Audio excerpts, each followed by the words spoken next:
সরস্বতী পূজার দিনটিকে বাঙালির ভ্যালেন্টাইন্স ডে বলা হয়। বাঙালির কাছে সরস্বতী পূজার দিনটা খুবই আনন্দের হয়ে থাকে। বিশেষ করে শিক্ষার্থীদের কাছে এই দিনটা একটা বিশেষ বার্তা নিয়ে আসে। দেবী সরস্বতীকে বিদ্যার দেবী বলে মান্যতা দেওয়া হয়। তো hello everyone, this is me Tanu. Welcome back to my another new video. আজকের ব্লগটা খুবই ইন্টারেস্টিং, কারণ দেবী সরস্বতী বিদ্যার পাশাপাশি প্রেমের দেবীও। পুরাণ মতে তার অপরূপ রূপে ও গুণে মুগ্ধ হয়ে প্রেমে পড়েছিলেন স্বয়ং প্রজাপতি ব্রহ্ম। তো চলুন আজকে আমরা কোথায় কোথায় ঘুরলাম আর কতটা এনজয় করলাম সেটাই এই ভিডিওর মাধ্যমে আপনাদের সাথে শেয়ার করি। আজ শুরুতে পুজো দেখতে গেলাম বিএম কলেজে। এটা হচ্ছে বরিশালের পুরনো বিদ্যাপীঠ। এখানে পূজা করা হয় ডিপার্টমেন্ট ভিত্তিক, আর এসবের আয়োজন করে থাকে এখানের সকল স্টুডেন্টরা। এই পুজোগুলো পালন করা হয়ে থাকে উৎসবমুখর পরিবেশের মাধ্যমে। সবাই অনেক আনন্দের সহিত এই পুজোগুলো উদযাপন করে থাকে, আর সাথে এখানে সবাই ভিড় করে পুজো দেখার জন্য। এই দিনটি শুধুমাত্র বাগদেবীর আরাধনার মাধ্যমে সীমাবদ্ধ থাকে না। বিগত বহু বছর ধরে বাংলার তরুণ তরুণীদের কাছে এই দিনটির আরেকটি বিশেষ তাৎপর্য রয়েছে। এই দিনে প্রেম বন্ধুত্ব একসঙ্গে কাটানোর মুহূর্তের এক অনন্য আবহাওয়া তৈরি হয়। আর একটা কথা না বললেই নয়, সরস্বতী পূজা বা বসন্তী পঞ্চমীর সাথে বাঙালি জড়িয়ে আছে অঙ্গাঙ্গিভাবে। ছোটবেলায় আমাদের অনেকেরই আঁকাবাঁকা হাতে সরিয়া সরিয়া কখতে হাতেখড়ি হয়েছে কোনো এক সরস্বতী পূজার সকালেই। সরস্বতী বন্দনার সঙ্গে মিশে গিয়েছে মায়ের পায়ে বই খাতা জমা দিয়ে ভালো রেজাল্ট প্রার্থনা করা, আর তারপর সারাদিন হই হুল্লোড় করে খেলে বেড়ানো। আর বলতে না বলতেই এই যে দেখুন বিএম কলেজের কেন্দ্রীয় মহাপুজো। এখানের কেন্দ্রীয় পূজা দুইটা প্রতিমা দিয়ে করা হয়েছিল। আর এখন চলুন কিছু ডিপার্টমেন্টের পূজা আপনাদের সাথে তুলে ধরি। এই যে উদ্ভিদবিদ্যা, এখানে সরস্বতী মা আমার কাছে বড্ড বেশি ভালো লেগেছিল, কারণ শাড়ি পরার স্টাইলটা মার খুবই সুন্দর ছিল। নেক্সট ছিল জুলজি ডিপার্টমেন্টের। এই মাকেও বেশ সুন্দর লাগছিল। এখানে সাজানোটাও বেশ পছন্দ হয়েছিল আমার। গাইব তোমার বাণী, দাও সে অমর মন্ত্র, করব তোমার সেবা, দাও সে পরম শক্তি। এই লেখাটা আমাকে বেশ মুগ্ধ করেছিল। আর এই পুজোটা হয়েছিল ডিপার্টমেন্ট অফ মৃত্তিকা বিজ্ঞান।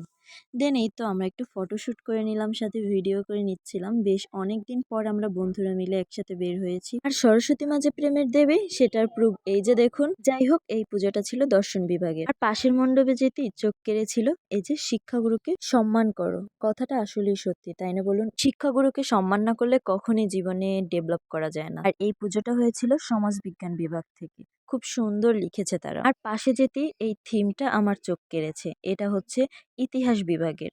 এই থিমটা আমার কাছে খুবই ভালো লেগেছে, সাথে মাকেও বেশ সুন্দর লাগছিল। আর এই তো দেখুন আড্ডা দুষ্টামি সব একসাথে চলছিল। তো আমি একটু টুক করে ভিডিও করে নিলাম, কারণ এই কিছু কিছু ক্যাপচার আসলেই স্মৃতি হিসেবে থেকে যায়। দেন কিছু দূর যেতেই এক ভালো উদ্যোগ চোখে পড়লো, আর সেটা হচ্ছে রক্তদান সংগ্রহ কর্মসূচি। এই উদ্যোগটা আমার কাছে বেশ ভালো লেগেছে, আর এটা সত্যি অনেক প্রশংসনীয়। এই তো দেখুন মাঠে কত এখনো ভিড়, আর আমরা যখন গিয়েছিলাম তখন ভিড়টা অনেকটা কমই ছিল, কারণ সকাল দিকে এখানে অনেকেই অঞ্জলি নিয়েছে, তখন এখানে ভিড়ে আসলে পা দেওয়ার জায়গা ছিল না। আর আমরা বাসা থেকে অঞ্জলি দিয়ে তারপর এসেছি একটু লেট করে, তাই এখানে ভিড়টা অনেক কম ছিল। তবে রোদের তাপ কিন্তু বেশ অনেক ছিল। এই যে এটা ছিল ডিপার্টমেন্ট অফ ফিজিক্স এর প্রতিমা, পাশেই ছিল ফিন্যান্স অ্যান্ড ব্যাংকিং এর প্রতিমা, আর হচ্ছে এই যে সমাজকর্ম বিভাগ থেকে এই যে এই প্রতিমা, আর পাশে ছিল সংস্কৃতি প্রতিমা। এইখানের সাজসজ্জাটা আমার কাছে বেশ ভালো লেগেছে। এখানে বেশ অন্যরকম একটু করার ট্রাই করেছে। আর লাস্ট প্রতিমা ছিল এই যে ডিপার্টমেন্ট অফ ফায়ার ম্যাথ। এই প্রতিমা বেশ সুন্দর ছিল, আর সাজসজ্জাটাও বেশ সুন্দর হয়েছিল। দেন আমরা এখান থেকে বের হয়ে চলে গিয়েছিলাম শঙ্কর মঠ। এখানে দেখুন কত সুন্দর করে সাজানো হয়েছিল, লাইটিং গেট, আর রাতে এখানে অনুষ্ঠান হবে তাই মূলত এতটা সাজানো। আর এই যে প্যান্ডেল সরস্বতী মায়ের, এখানে বরং একটা পুজোই হয়। এখানেও বেশ অনেক ভিড় ছিল। আর গাইজ দেখুন সূর্যের কি তাপ! আগে পরে এত শীতের মধ্যে প্রচন্ড পরিমাণ গরম লাগছিল। আর এখানে কিন্তু প্রসাদের ব্যবস্থাও ছিল। তো যাই হোক, এই যে এখানে দেখুন শঙ্কর মঠে এই গেটটা করছিল নতুন। এটা দুর্গাপূজার সময় মেবি এটা কমপ্লিট হয়ে যাবে, হয়তো তার আগেই হয়ে যাবে। দেন আমরা একটু স্বস্তির জন্য চলে আসলাম ইস্কন মন্দিরে। আর এখানেও মোটামুটি ভালোই ভিড় ছিল। এতক্ষণ ঘুরে তো আমাদের খুব ক্ষুধা লেগে গিয়েছিল। এখন এই যে আমরা সিঙ্গারা নিয়ে বসলাম, আর সিঙ্গারা খাচ্ছিলাম আর সবাই মিলে বেশ আড্ডা দিচ্ছিলাম। এই মুহূর্তটা সত্যি অনেক ভালো ছিল।